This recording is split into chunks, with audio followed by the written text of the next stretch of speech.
Hey, what is up guys, and welcome back to my channel. Today I'm going to show you how you can take your smartphone pictures to the next level with 10 simple steps. For the longest time, if you wanted to take great pictures, you needed an expensive camera.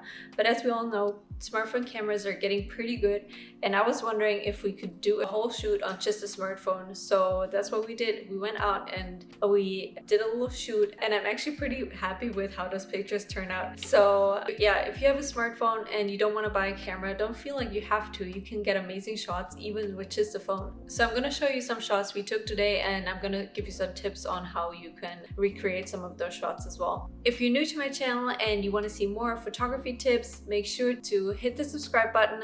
I post every Monday and Thursday, so if you don't want to miss any of my future videos, make sure to subscribe. Before we jump into it, I just wanted to say that when it comes to photography, a lot of what makes a picture look great doesn't have anything to do with the quality of your camera. A lot of it is the lighting and the composition of your shot. So I'm going to be talking a little bit about that, and I'm going to show you some apps that you can use to make your pictures look better. So let's get started.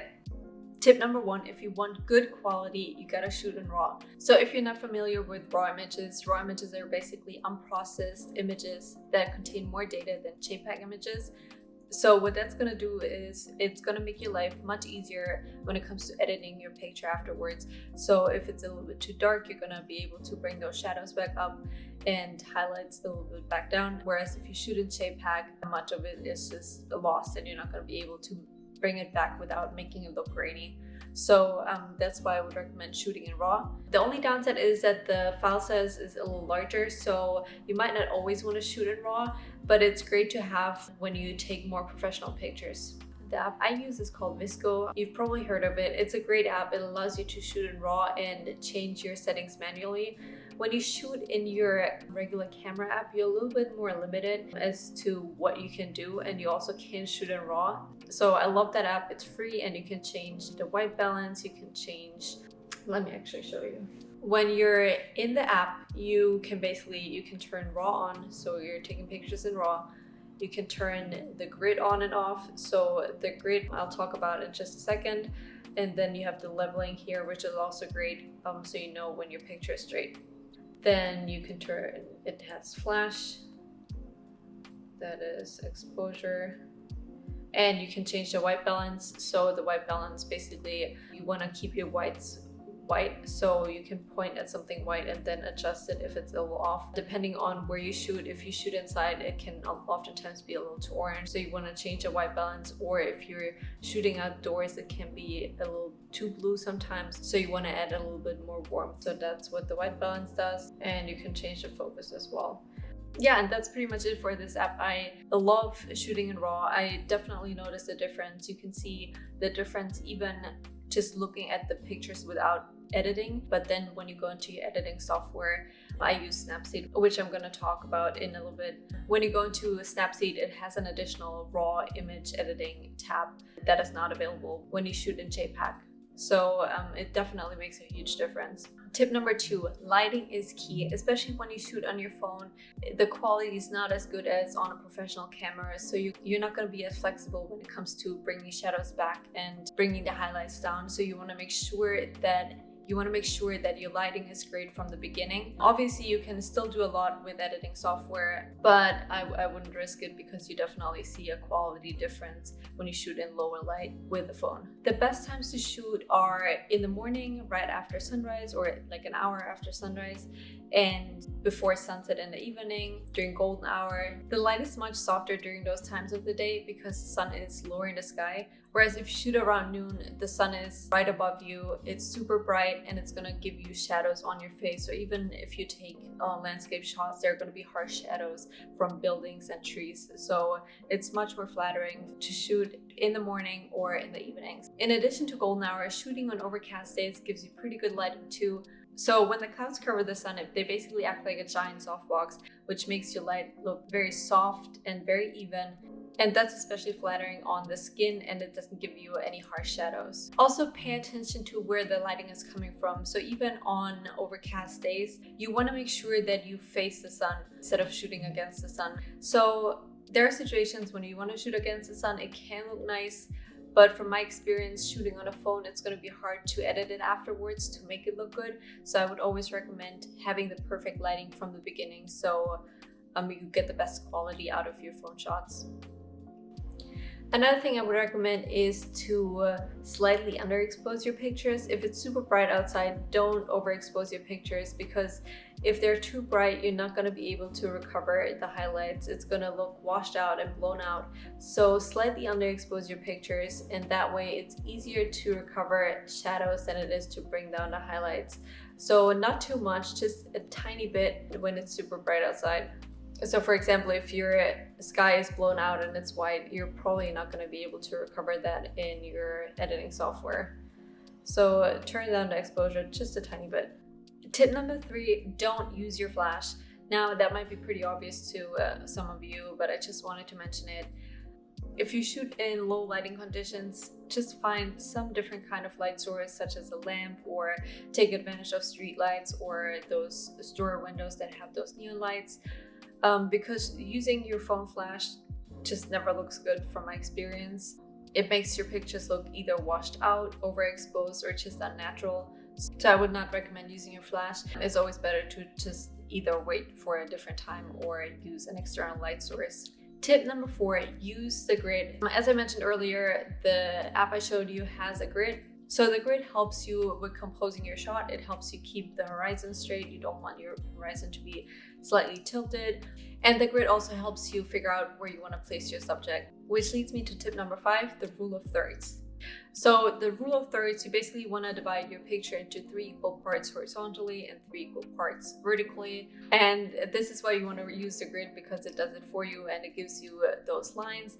And the theory behind it is that if you place your subject on one of those lines or those intersections, it will balance your picture and it will draw the viewer's attention to your subject or your point of focus. So if you're shooting a person, or even if you're shooting landscape shots, you want to place the point of focus on one of those lines or the intersections. So for example, with a person, you would place the person on one of those vertical lines and then the eyes on the top horizontal line.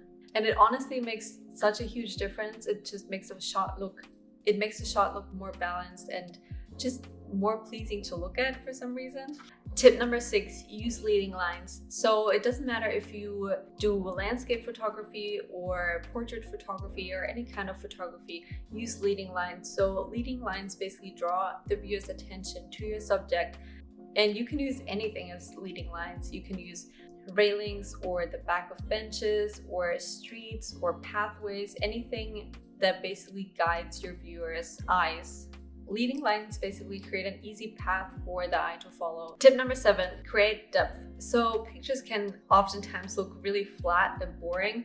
So take advantage of different objects in the foreground and the background. So what you can do, and what we did with one of our shots today, is we held a flower right in front of the camera, and then the flower was out of focus, and that just gives it a little more dimension. So you can either add elements to the foreground or you can add elements to the background. The problem we ran into today was that you can't use portrait mode and RAW. So the flower shot we shot in RAW, but if you want to take advantage of portrait mode where you have the blurry background, you can't do that shooting RAW, at least not on the iPhone 10. I don't know if newer phones have that option. So we did try some pictures with portrait mode. To make your subject stand out more, for example, if you shoot a person, make sure they're not right in front of the wall. If they're standing right in front of the wall is not going to be blurry. So make them step away from the wall a little bit to get a blurry background and make the subject pop more. You can also take advantage of that with any type of landscape photography. For example, if you're shooting a field of flowers and you have one flower in the foreground that's sharp and then the rest of the flowers in the back are a little blurry. Tip number 8, use different kinds of angles. So get low or shoot from high up or move around while you're shooting. Different angles give you different perspectives and can make your shot look so different. Whereas if you're used to just shooting regular pictures, standing up, they just all look the same. So try different angles and try something new. Tip number 9, make sure to fill the frame. So you don't want to leave empty space around your subject. So by empty space, I mean anything that doesn't really add to your shot. So you don't want to leave a lot of space above somebody's head or a lot of space on the left and right side if there's no point to it. Now obviously if the background matters too and there's something nice next to the person, that's fine. But if it's just a plain white wall, why would you not just zoom in a little bit more?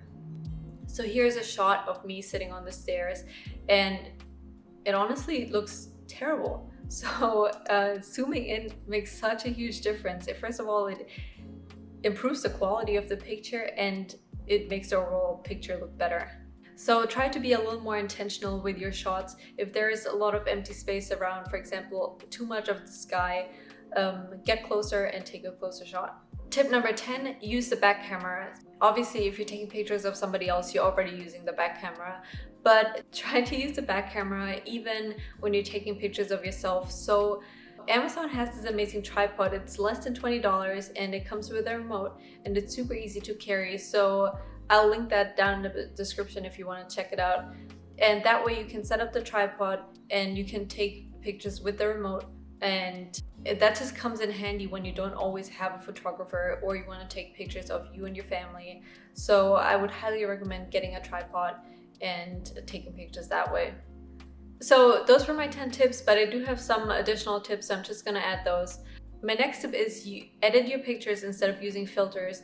So I personally use Photoshop for most of my pictures, but obviously if you just want to edit on your phone and you don't want to spend the money, try Snapseed. It's an amazing app. I used it today the first time to edit all my pictures. So all the pictures you're seeing in this video were taken on a smartphone and were edited with Snapseed. I was pretty impressed with the app. It has so many different tools and I was pretty much able to get a similar style that I would get in Photoshop, and it was super easy to use. The only thing that's a little difficult is I'm using the iPhone SE, so it's a little tiny. So it's not as easy to edit on a phone as it is on a computer, but it was fine. Another tip is clean your camera. I don't know, maybe I'm the only one, but sometimes I take pictures and I'm like, why does it look so blurry? And then it turns out my camera was dirty. I mean, you touch the phone all day, you have it in your pocket, so obviously it's not very surprising that the camera might get dirty. So always before you shoot, make sure to clean your camera. And if you think something is off and it doesn't look sharp, it's most likely a dirty camera. So yeah, just a little tip. And my last tip, not specifically for smartphone photography, but if you're taking portraits of either yourself or other people, posing is extremely important and can add a lot to your shot. So if you want to learn more about posing, I uploaded 2 videos on posing for men and women. So I'm going to link those in the description below, and I'm going to add one up here so you can check those out if you're interested. Alright guys, that's it for my smartphone tips. Let me know in the comments below if you like those tips, if they were helpful. And if you like the video, make sure to hit the subscribe button so you don't miss any of my future videos. And thanks for watching. I'll see you on the next one. Bye!